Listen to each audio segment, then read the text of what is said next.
vines. And you can move on to the next slide.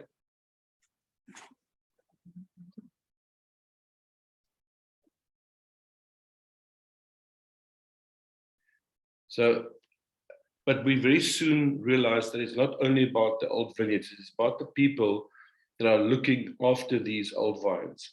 And this 4 points on this slide is basically an overview of the agenda of what I want to cover this afternoon. So we could move on to the next slide in terms of our timing.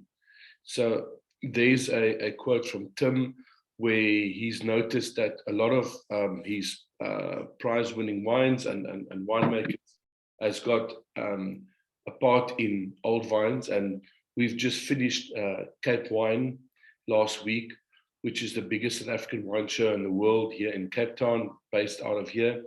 And half of the exhibitors had a certified old vine wine in their lineup, which is quite significant. If we look at the last Cape Wine was 2018, we had 48 members, we are on 120 members, and we signed up another 5 or 10, I think, this last week. Amazing.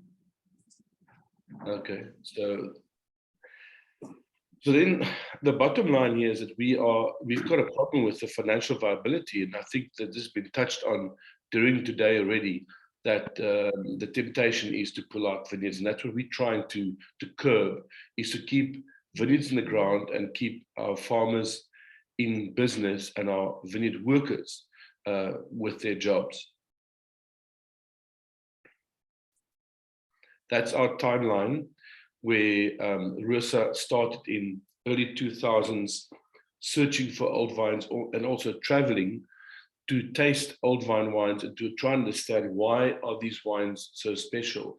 You know, we always say that, you know, we're not saying old vines make best wines, but there's obviously something interesting about these old vine wines, given Sarah, if you look at the track record of the Old Vine Conference and the lineup of today, and I think the story, the Naked Wine story that you heard earlier of where they've gone from nothing with 1.5 hectares of Chenin Blanc and now over 40 hectares of looking after old vines, it's very important. So I think at the core of our project is the seal. And we are lucky in South Africa to have an industry association called SAVAS that's been recording the plantings of our vineyards since 1900. And that doesn't mean that some of the vineyards were planted not before. I mean, we know for a fact that some vines were planted in the mid 1800s to late 1800s, but we didn't have a verifiable source for that. But that, I think, at the core of what we communicate is the seal that guarantees the traceability of that planting date and authenticity. So it's also a form of exclusivity. So it's very important to understand that the seal is not just a thumbs up. It's regulated by our industry, by our Department of Agriculture.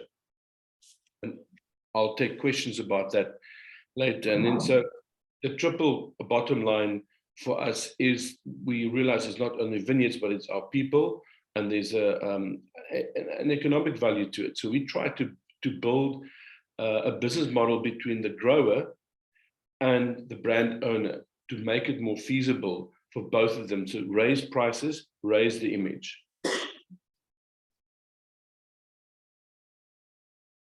I coined this term a few years ago, plant to grow old. We realized it's not only about old vines, it's about young vines as well. And planting vineyards in the correct place with correct cultivar and rootstock and clones. We are busy in the process of Chenin Blanc clonal research. And it's very important to look at the future so that our generations ahead of us will have old vines.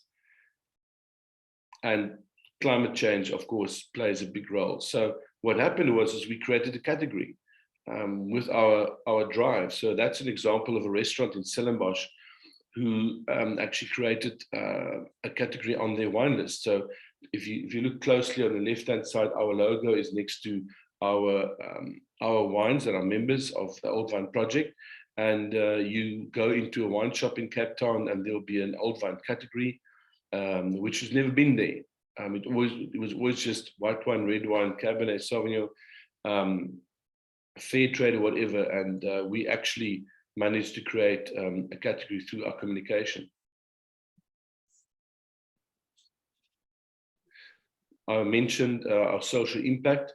So we partnered with Falco, the pruning sharing company, and Vigno is a brand that was developed out of Wines of South Africa Germany initiative with German importers to get money back into South Africa for our people on the ground during the COVID pandemic. And we emphasize the importance of pruning our old vines. We don't prune old vines, we sculpt them. Each vine is a separate situation where you look at it. You don't treat them like school children. This is an old age home. You have to be really careful how you treat old vines. And you can actually bring old vineyards up from 500 kilograms or 1 ton per hectare to 5 tons a hectare if you're careful with your old vine pruning. And that's what we spend our time and money on.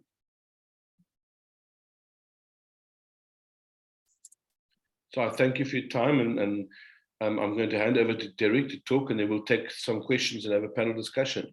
Thank you. Thank you, Andre. Brilliant. And over to Derek.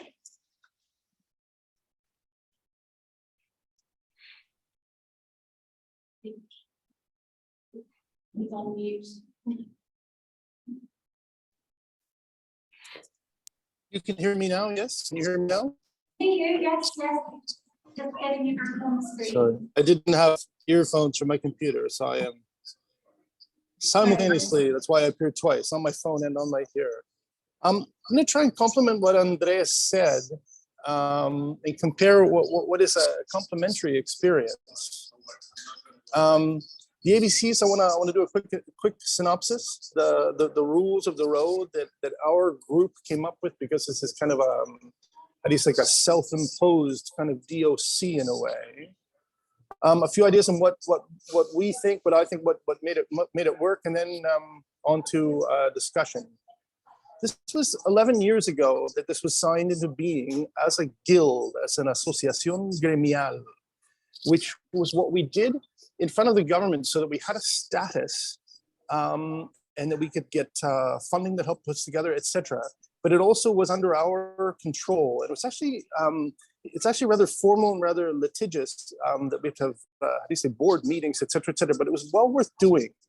And one of the things that that made it work, I think I have a, there's the signing in, the first, I think we were 11 to begin with. Today we're 15.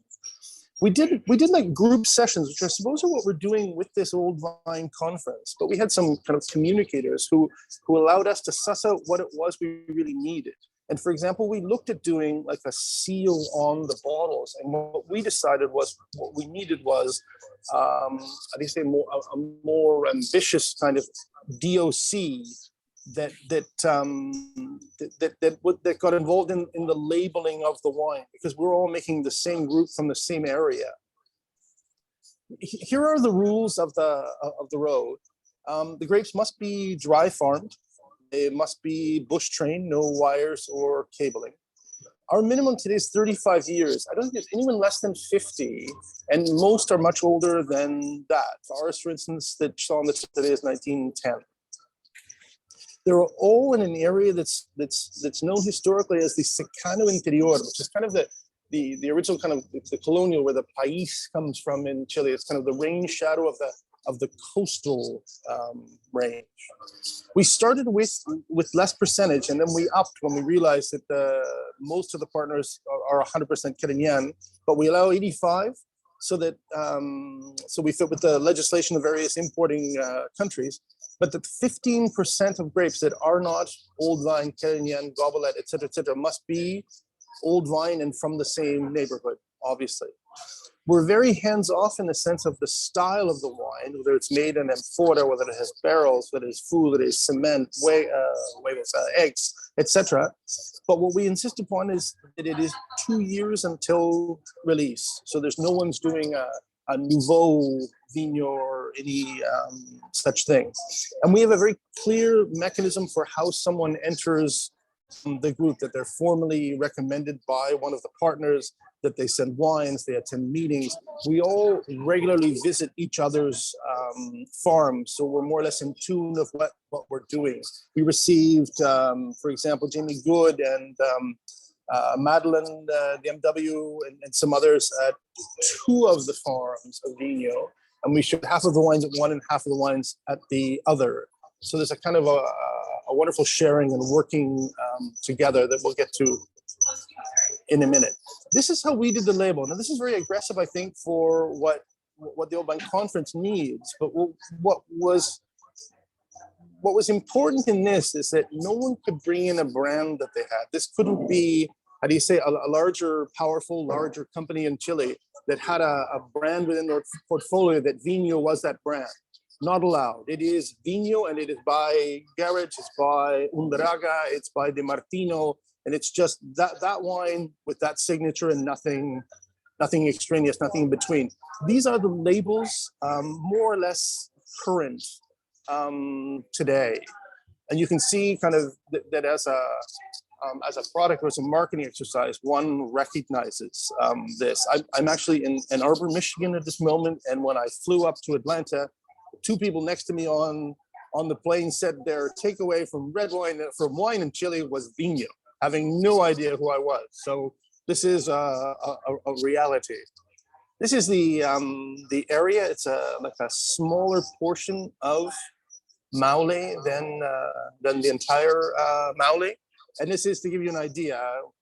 We think of South America having one set of mountains, and the Argentines are one side more than the other. And in truth, we have 2 sets of mountains, and the finer wines are on the, how do you say, the east-facing slope of the coastal range in Chile, and the east-facing slope on the coastal, on the Andes for the Argentine. Oh, Derek, we lost you. Sorry. Back again? You're back. Yes? Yeah, okay. We certify through, in Chile, we have various certificadoras, and we've chosen one is the closest to us locally, and they are who certify so that we get the traceability that Andre has just spoken of. That is very, very important. We've had one person step back because they didn't really qualify, and we've had one partner step back because what they really wanted was this to be a boost for one of their brands, and that was not allowed. And when they realized we weren't going to shift on that, they left us. No names, but there is absolutely a social value to this. This puts prices up. It puts values on things. Once a grower begins to grow for Vigno, it really does change the reality. What I do, what my company does, we're very close to this, and this has been a tremendous positive influence in the neighborhood.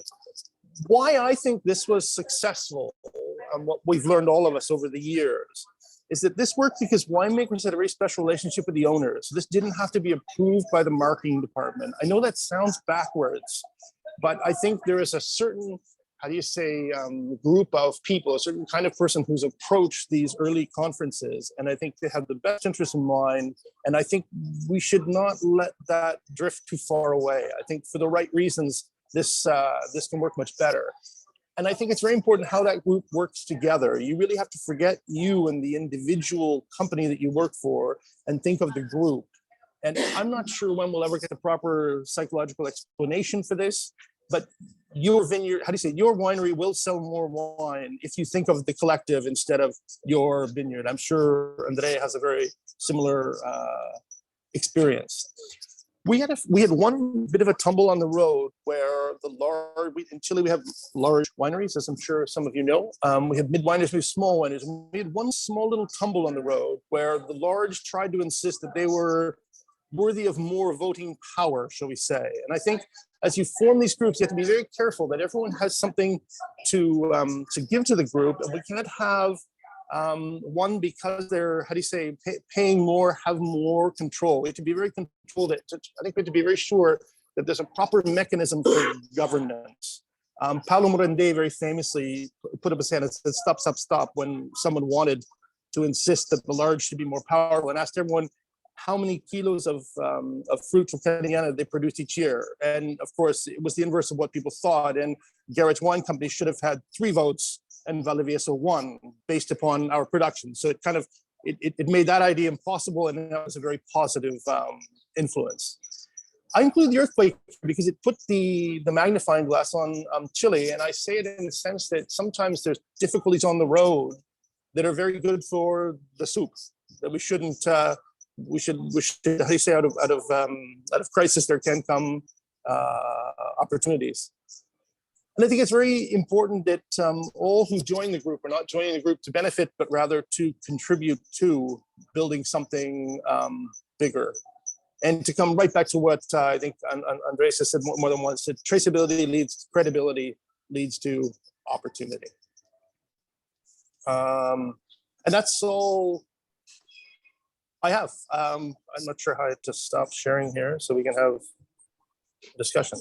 How's that? That work? Yes. Thank you, Derek and Andre. I'd like to open the floor to any questions. Does anyone have any questions for Derek and Andre, or Derek or Andre? Yes. I just have a very simple factual question. Andre gave us a stat about the impact of judicial pruning on yield in all vines, and I didn't quite catch it, and I'd love to hear it again. Andre, a question from Gerard about the impact of pruning properly on old vines on yield. Could you repeat the different yield numbers that you gave? Yeah, it's imperative to look at the pruning model with old vines, and as I mentioned, you look at younger vines very much differently than older vines, and you can actually revive old vines that are producing, let's say, 0.5 ton per hectare, and within 4 or 5 years bring it up to 5 tons and make it more viable. And that links to the business model I mentioned, where you can actually then make it worthwhile for the farmer, the grower, to leave that block in the ground and charge more. To give you an idea, and you'll have to do the conversion in terms of currency, but the cooperative will give you 1.5, 2,500 rand a ton, but through our process, it's now up to 8, 12, 15,000 rand a ton. So it's not even double, it's quadruple and more. And that's what we want. And it's not a silver bullet, but it actually helps to firstly preserve the old vine and get quality wine from that. It's small volumes, but it's high priced. It raises the image, and it also helps the farmer to maybe buy a new tractor, put solar panels on the workers' homes, or put a child through university. Yeah, I mean, I find that very moving, just the impact of this kind of thoughtful agriculture. And Andre, I think also what really struck me is your success at recruiting members. So we had a question earlier, Andre, about the process of certification and getting authorities involved. With both of you, but actually Andre and Derek, you both worked on a kind of a membership model, but with clear charters that essentially members have to abide. Yeah, so I looked at Derek's presentation, before, and I didn't want to duplicate, but I agree with everything that he presented in terms of the guidelines, viticulturally, winemaking. That's the kind of guidelines we also offer. So that's very important that, new wood is not good for old vine juice. The balance and the fruit and the complexity is there already. It just needs to go into a neutral, semi-neutral vessel, like Derek had on his slide, for example. And I noticed, Derek, for Vigno, you have a stipulation that the vineyards must be dry farmed and bush trained. Andre, do you have any viticultural stipulations for membership of the certified heritage vineyards? No, for us, it's basically a baseline of 35 years and older. And in South Africa, it's actually half, the 35-year and older vines are half bush vine, half trellised, and some of it's irrigated, some of it's dry land. So we don't have that strict because of, climate change, and, we're going to lose the old blocks if we don't treat them nicely. It's like putting an old person out in the street and not keeping them in the infirmary. So we need to be careful with the old vines, so we're not that strict on that, but the age, the planting date, the traceability and authenticity is important, and then the process in the vineyard and in the cellar is important for us. So what I'm hearing, Yeah. sorry, Darren, stop you. No, for us, I guess it was a question of the only examples we had that were trellis. People were looking for much more quantity, and it wasn't the quality we wanted. Ours is a rather specific situation with one variety in one corner of Chile. I wanted to talk about something, if I can jump to what some of the other presentations today were talking about, and I think part of the success of Vigno has been the commercial success, clearly, but also writers. It's very different when you see, Timac can be one example, but Vigno is tasted together as a group. The idea is that whoever the vineyard is does not present Vigno as part of their portfolio when they receive whoever, but they're tasted together, and it really is quite an ito. How do we say it? It's quite a thing, I guess, is a word for the writers, that they get this kind of DOC kind of thing in Chile, and they really do stand out. And we have not got to 100 points as someone did earlier today, but we have gotten to 99. We're almost there. But if you take the Vigno wines, they do tremendously well as a group, and I think that has opened doors onto menus, onto shelves of fancy wine shops, that this entity exists. Thank you. We're getting to that's the category, Derek, that we're talking about. Exactly, that category. If we can think of, we want a category in the shops that we break down the obviously the Argentine, the Chilean, the South African section, we break down to an old vine section. We are cooking with gas. Same on the menu. And I think to be blunt, there's many MWs in the room. We need to be on, how do you say, the coursework of the MW, the MS, and all these things to be done, and to break down this nations of. There's wonderful work done by the wines of, fill in whomever. But in the end, when you start doing things, we did a talk with Molnu a short while ago, and it's tremendously effective when you present together, especially when the common theme is old wine. Thank you. And I think that it's important to understand that we're dealing with a very small volume of wine in the world. And we're also speaking to 1 or 2% of the wine drinking community with this. So it is a niche market. It is very special. So we need to consider that, but it's got a huge impact, whether it's a small volume, but it's got a huge impact on the industry and the consumer sector. Very well said. I wish we had more time. I'm really in awe and very admiring of everything you've achieved with your organizations. Collective marketing is really hard, and you've done a fantastic job, and I think really shown what is possible. And I know that we've got certified heritage vineyard wines in South Africa in Waitrose. Derek, I know the Vigno wines from so many producers in this kind of backwater of Chile are absolutely flying. It's almost impossible to get hold of Derek's wine, so thank you for sending them to tasting. And yeah, gents, I'd just like to thank you both for joining us, and also, really good job, and don't know how to do it. Cheers, Andre. Thank you Sarah, very much, everybody. Bye-bye. Cheers, Derek. Thank you, Sarah. Bye-bye.